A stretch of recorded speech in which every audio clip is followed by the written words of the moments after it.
ಇಲ್ಲಿ ಏನಾಗುತ್ತೆ ಅಂದರೆ ಒಂದು ಬಜೆಟ್ ಅಂತ ಬಂದಾಗ ನನಗೂ ಬಹಳ ಈಸಿ.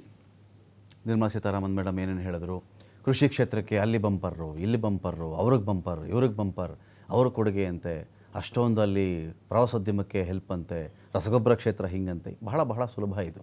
ಆದರೆ ನಾವಿಲ್ಲಿ ಕಾಸ್ಮೆಟಿಕ್ ಚೇಂಜಸ್ ಬಗ್ಗೆ ನಾವು ಮಾತಾಡ್ತಾ ಇದ್ದೀವಾ ಅಥವಾ ಸ್ಟ್ರಕ್ಚರಲ್ ಚೇಂಜಸ್ ಬಗ್ಗೆ ನಾವು ಮಾತನಾಡುವಂಥ ಕಾಲಘಟ್ಟದಲ್ಲಿ ನಾವು ಇದ್ದೀವಾ ಅಂತ. ಸಂರಚನೆಯ ಬದಲಾವಣೆಗಳ ಕಡೆ ಗಮನ ಕೊಡಬೇಕಾಗಿರ್ತಕ್ಕಂಥ ಕಾಲಘಟ್ಟದಲ್ಲಿ ಮೇಲೆ ಮೇಲೆ ಮೇಲೆ ಮೇಲೆ ಮೇಲೆ ಮೇಲೆ ಮೇಲೆ ಮೇಲೆ ಶೃಂಗಾರದ ಕಡೆಗೆ ನಾವು ಗಮನ ಕೊಟ್ಟರೆ ಒಂದು ಅರ್ಥವ್ಯವಸ್ಥೆಯನ್ನು ನಾವು ಸರಿ ಮಾಡಲಿಕ್ಕೆ ಆಗುತ್ತಾ ಅಂತ ನನ್ನ ಮೂಲಭೂತ ಪ್ರಶ್ನೆ ಇದೆ. ಇಲ್ಲಿ ಮೂಲಭೂತವಾಗಿ ಕೃಷಿ ಕ್ಷೇತ್ರ ಇಂಪ್ರೂವ್ ಮಾಡಬೇಕು. ವಿಷಯ ಏನು ಬರುತ್ತೆ, ಈ ಕಡೆ ಪ್ರಕಾಶ್ ಅವರು ಟೊಮೆಟೊನ ಬೆಳೆದ್ರು ತಮಿಳ್ನಾಡಲ್ಲಿ ಇದ್ಕೊಂಡು, ಶಾಂತಕುಮಾರ್ ಅವರು ಮಂಡ್ಯದಲ್ಲಿ ಇದ್ಕೊಂಡು ಅವರು ಟೊಮೆಟೊ ಬೆಳೆದ್ರು, ಪಕ್ಕದಲ್ಲಿ ಇದ್ಕೊಂಡು ಆಂಧ್ರದವರು ಅವರು ಟೊಮೆಟೊ ಬೆಳೆದ್ರು, ಟೊಮೆಟೊ ಬೆಲೆ ಬಿದ್ದು ಹೋಯಿತು. ಇವತ್ತು ನೋಡಿ ಎನ ಕೃಷಿಯಲ್ಲಿ ಬಳಸ್ಕೊಳ್ಬೇಕು ಅಂತ ಮಾತಾಡ್ತಾ ಇದ್ದೀವಿ. ಯಾವ್ಯಾವ ಭಾಗದಲ್ಲಿ ಯಾವ್ಯಾವ ಬೆಳೆಗಳು ಬರಬೇಕು ಅಂಥೇಳಿ ಒಂದು ಕೃಷಿ ನೀತಿ ಇದೆಯಾ? ನೋಡ್ರಪ್ಪ, ಕರ್ನಾಟಕ ಟೊಮೆಟೊ ಫಿಕ್ಸ್ ಆಗಿ ನೀವು, ಇನ್ನೊಂದು ಭಾಗ ನೀವು ಈ ಕಡೆ ಮಾವಿನ ಹಣ್ಣು ಬೆಳೀರಿ, ನೀವು ಇನ್ನೊಬ್ಬ ನೀನು ರಾಗಿ ಬೆಳಿ, ನೀನು ಇನ್ನೊಂದು ಕಡೆ ಭತ್ತ ಬೆಳಿ. ಇಷ್ಟೊಂದು ಅವಕಾಶಗಳಿದ್ದಾಗ, ಇಷ್ಟು ಸ್ಯಾಟಲೈಟ್ಗಳು ನಮ್ಮ ಬಳಿ ಇದ್ದಾಗ, ಒಂದು ಬಿತ್ತನೆ ಬೀಜ ಇಂಥ ಕಡೆ ಇಷ್ಟು ಬಿತ್ತನೆ ಬೀಜ ಈ ಬಾರಿ ನಾವು ಪೂರೈಕೆ ಮಾಡ್ತಾ ಇದ್ದೀವಿ, ಅದು ಬಿಟ್ಟರೆ ಇಲ್ಲ. ಇಂಥ ರೈತರಿಗೆ ಇನ್ನು ಟೊಮೆಟೊ ಕೃಷಿಕ ಯಾರು? ಕುರುಬೂರು ಶಾಂತಕುಮಾರ್ ಟೊಮೆಟೊ ಕೃಷಿಕ, ಅವರು ಕಬ್ಬು ಕೃಷಿಕ, ರಾಗಿ ಕೃಷಿಕ, ಇನ್ನೇನು ಬೆಳಿಬೇಡ್ರಪ್ಪ, ಮಿಶ್ರ ಬೆಳೆ ಬೆಳಿತೀರಾ, ಅದರಲ್ಲಿ ಅದಕ್ಕೊಂದು ನಿಮಗೊಂದು ಐಡೆಂಟಿ ಕಾರ್ಡ್ ನಾವು ಕೊಡ್ತೀವಿ.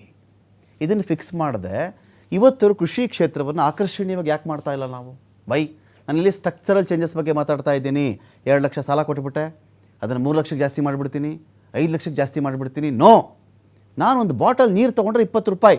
ಆ 20 ರೂಪಾಯಿ ಯಾರು ತಯಾರು ಮಾಡಿರ್ತಾರೋ ಅವ್ನು ಚೆನ್ನಾಗಿ ಗೊತ್ತು, ಅವನಿಗೆ ತಯಾರು ಮಾಡಿದ ತಕ್ಷಣ 20 ರೂಪಾಯಿ ಬಂದೇ ಬರುತ್ತೆ ಅಂತ ಹೇಳಿ. ಕೃಷಿ ಕ್ಷೇತ್ರಕ್ಕೆ ಆ ಒಂದು ಗ್ಯಾರಂಟಿ ಇಲ್ಲ. ಬರೀ ಮಳೆ ಜೊತೆ ಜೂಜಾಟ ಅಲ್ಲ, ಅದು ಮಾರ್ಕೆಟ್ ಜೊತೆ ದೊಡ್ಡ ಜೂಜಾಟ ಅದು. ಅದಕ್ಕೇನು ಮಾಡ್ತಾರೆ, ವ್ಯವಸಾಯ ಮನೆ ಮಂದಿ ಎಲ್ಲ ಸಾಯ ಅಂದ್ಬಿಟ್ಟು ನನಗೆ ಈ ಸವಾಸ ಬೇಡಪ್ಪ ಅಂತ ಯಾರ್ಯಾರು ಶಕ್ತರು ಇರ್ತಾರಲ್ಲ, ಗ್ರಾಮೀಣ ಭಾಗವನ್ನು ವೃದ್ಧಾಶ್ರಮಗಳನ್ನಾಗಿ ಮಾಡಿಬಿಟ್ಟು ನಗರ ಭಾಗಕ್ಕೆ ಇಲ್ಲಿ ಬಂದುಬಿಡ್ತಾರೆ ಹುಡುಗರು. ಬಾ, ನಾನು ಕ್ಯಾಬ್ ಓಡಿಸ್ತೀನಿ, ಅದು ಮಾಡ್ತೀನಿ, ಇದು ಮಾಡ್ತೀನಿ, ಕೊನೆಗೆ ಅಲ್ಲೂ ಲಾಸ್ ಮಾಡ್ಕೋತೀನಿ, ಮಡಿಗೆ ಕಟ್ಟೋಕ್ಕಾಗಲ್ಲ, ಬಂದು ಸಾಕಾಗ್ತಾ ಇಲ್ಲ, ಮತ್ತೆ ಹೋಗು ಅದೇ ಹಳ್ಳಿಗೆ ಹೋಗು, ಜಮೀನಿತ ಅಪ್ಪಂದು 2 ಎಕರೆ ಮಾರ್ಬಿಡು. ಇಲ್ಲಿಗೆ ಇದು ಎಂಡ್ ಆಗ್ತಾ ಇದೆಯಾ? ಇದಕ್ಕೆ ಹೇಳಿ ಪ್ರಕಾಶ್, ನನ್ನ ಕಾಳಜಿ ಇಷ್ಟೇ. ಕರೆಕ್ಟು, ನೀವು ಹೇಳಿದ್ದು 100ಕ್ಕೆ 200% ಸರಿತಾನೆ ಹೇಳ್ಬೋದು.